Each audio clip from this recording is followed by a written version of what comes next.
Hey, good morning, everyone. Scary here. That's a weekend edition. I've done a couple of these. And I woke up this morning thinking about this, and I get a couple cups of coffee, and I'm ready to rumble. That's how I get stuff going. It's usually morning content. I get thinking about something. Actually, I started thinking about it last night. Excuse me, please.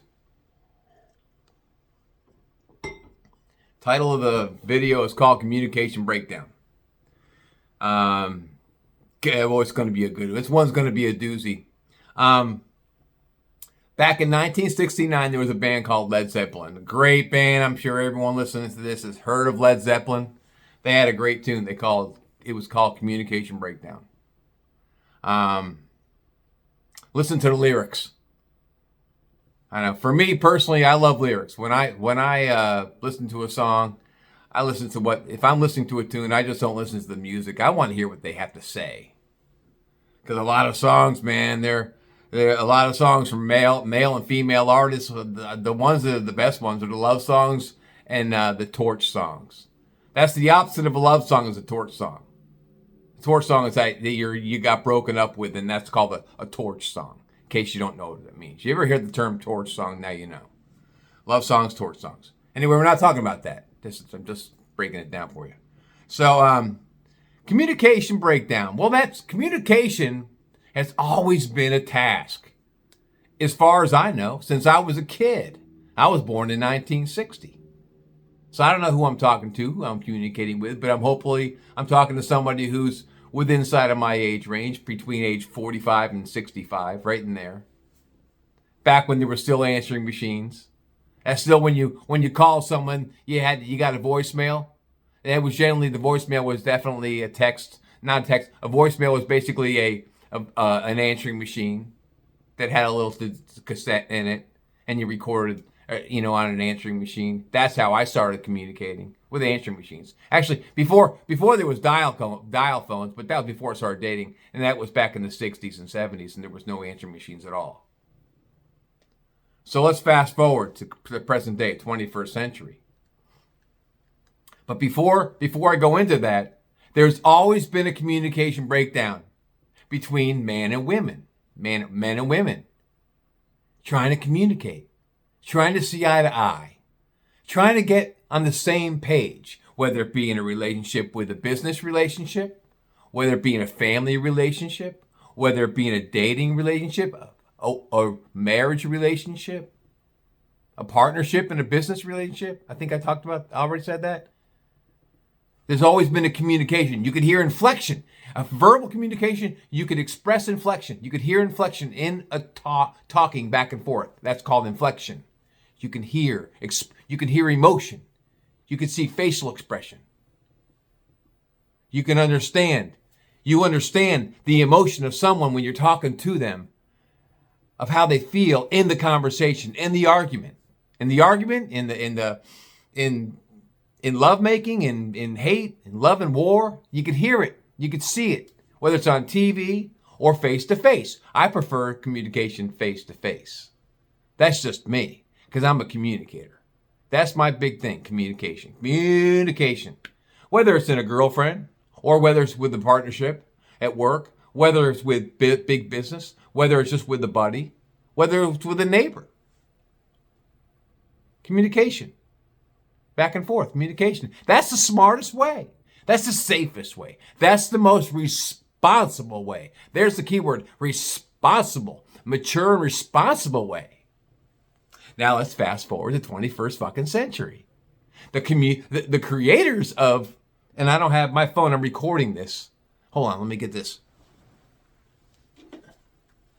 I'll use this prop. I've used it before. It's a remote. It's a remote for my ceiling fan. We'll use this as a prop. It's a cell phone. So the creators of text messaging, thought, oh, what a great way to communicate. Let's just have it so you could text somebody. Oh, quickly. I think texts were originally designed for a quick communication. Quick. I don't have time to call. So let's have I'll shoot you a quick text. Well, I think kids today, young women and young men, I think, let's say, God, It's tough to say now because everyone uses it. I have people my age using it. So let's just throw out the younger generation because everyone's doing it now. The communication of back and forth in person is gone. Rest in peace, motherfucker. Gone. It's no wonder people had their walls up. It's no wonder that people have what's the word I'm looking for? Their boundaries set so high. How many? I mean, I have mine. I'm 6 feet 2 inches tall. I can't even see over my walls. How many people have checked out? And I'm not saying killing themselves, but checked out when it comes to dating. I'm not dating. I'm not gonna. I mean, I still date. I've been retired 6 months. I've gone out 3 different times with 3 different women. But all crash and burns because their form of communication is text messaging. See what I'm saying? So you wonder why so many people have checked out. You wonder why the divorce rate is so high in America. You don't wonder how many times in America, just in America, I'm not talking about globally, how many people have been fired by way of text? Oh, by the way, you're fired. Oh, by the way, I'm trading you from this team to that team, professional athletes, by way of text. It used to be you could fire someone by a phone call. Oh, no, we're not taking responsibility for that anymore. We're going to just text the motherfucker. Fire him that way. Fuck him. Fuck him. Take no responsibility whatsoever if you text somebody. People are checking out with that. They're saying, I'm just done. My boundaries. I hear women say this and I hear men say this. Oh man, I got my guard up. I never used to hear that 30 years ago, 20 years ago, or 10 years ago. Well, 10 years ago is when I started hearing it. 30 years ago, I never heard people say, oh, I got my guard up. I got my walls up. Why? Text messages fucked everything up. Not to mention, you're driving down the street and you're trying to text somebody and you don't think about plowing into the person in front of you because you're too preoccupied texting back and forth with one of your besties. And you plow into someone at 80 miles an hour and you kill them. You kill the whole family that was minding their own fucking business because you were too busy texting. You know that goes on too. I'm getting off topic. What I'm saying is, if I was in college right now, I know this is a dicey. I got a lot of communication. This has been a dicey program. If I was in college right now, if I was going for a degree, I would get a degree in psychiatry or psychology, and I would become a psychiatrist or a psychologist. There's so many fucked up people right now in this country. Fucked up in the head. Gonzo. That would be a profession I would want to study. I would want to learn that profession. So I could put a nameplate up on an office and say, Butcher Boy Psychiatry, call this number. Anyone. Here. And then you can undercut your rates because the other guy's charging more. And so you got one psychiatrist charging $100 an hour. I'll only charge $50 an hour to sit back, drink a cup of coffee, and listen to someone, spew about their problems, about their relationship problems, about how they got canned from a job by way of text, about how their wife texted them with a photocopy of the divorce papers. You know what goes on. It's fucked up, man. It really is.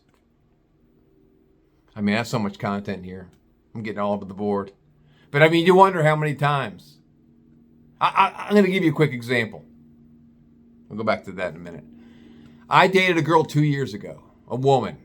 I dated a woman 2 years ago. At the time I started dating her, within inside of 1 month of dating her, she had changed her phone number twice.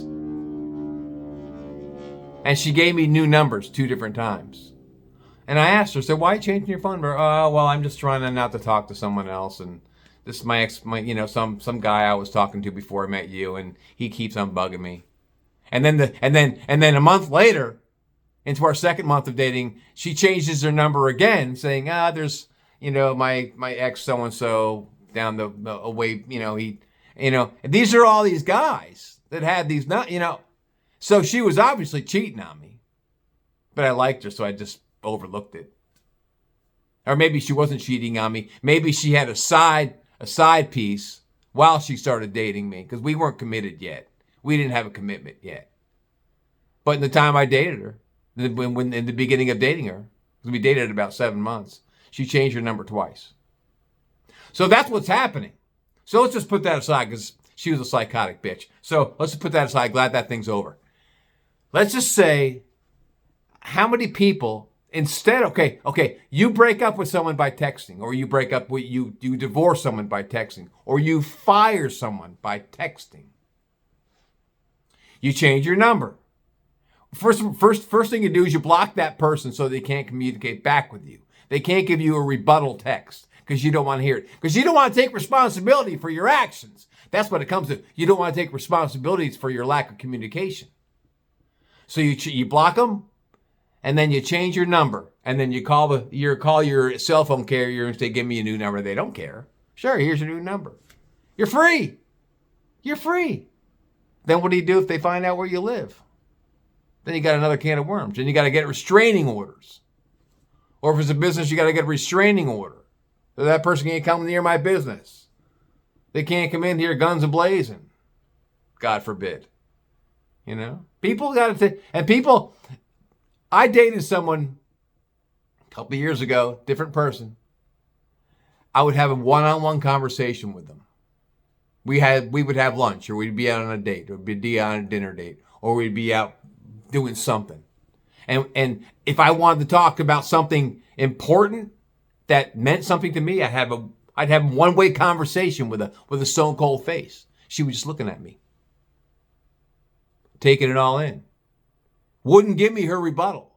Face to face, she had a chance to talk to me. She wouldn't do it. So we went about our way. She went back to work, or she went home, and I went back to work, or I went home. An hour later, I got a 15 paragraph text rebuttaling our conversation in detail, in text. There's no inflection in that.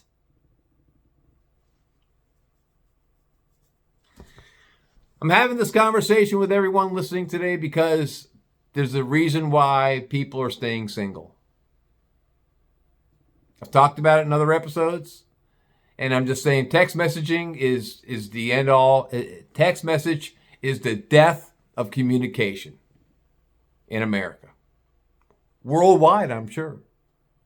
And what's next? What's next after text? It's bad enough you can leave a voicemail and break up with someone, but sending someone a text message and breaking up with them, taking no responsibility whatsoever. Things you would say in a text message when you fire someone, whether you transfer someone in business, whether you divorce somebody, whether you fire, whether you break up with somebody, you take no responsibility whatsoever in that message. You send it. Boom. You don't care how it affects somebody. You don't care. No responsibility whatsoever. None. And so there we are in America. There's a simple breakdown of what I'm thinking about today. And I'm doing this episode today because I was out yesterday and I ran into a buddy of mine and his wife that I haven't seen in a while. And they said, "Gary, why are you still single?" I said, "Well, I date, but I don't date very much anymore." And we got talking. This guy Harold and I, we've known each other a long time. And neither of them had their phones on them. They left them in the fucking car. I don't bring my phone out when I go out with friends. I don't, why? And we're talking about that. Simple. We are the same age. Talking about that shit.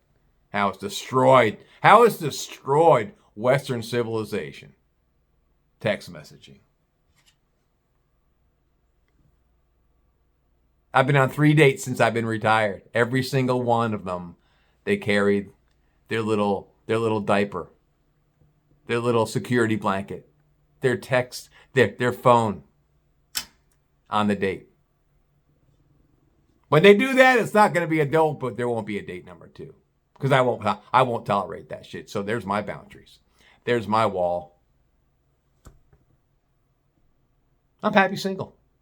There you have it. Anyway, that's all I got. I gotta get off this phone. I'm supposed to meet my brother for brunch. It's my cheat day. I've been fasting all week. I went 48 hours at one day, and oh man, that felt great without eating. So I'm gonna eat today. I'm gonna have some scrambled eggs and bacon. God, I love fucking bacon. Anyway, you all have a fantastic weekend. Super Bowl's tomorrow. I won't watch it. I don't care. I don't give a shit about Super Bowl. I don't give a fuck about Super Bowl.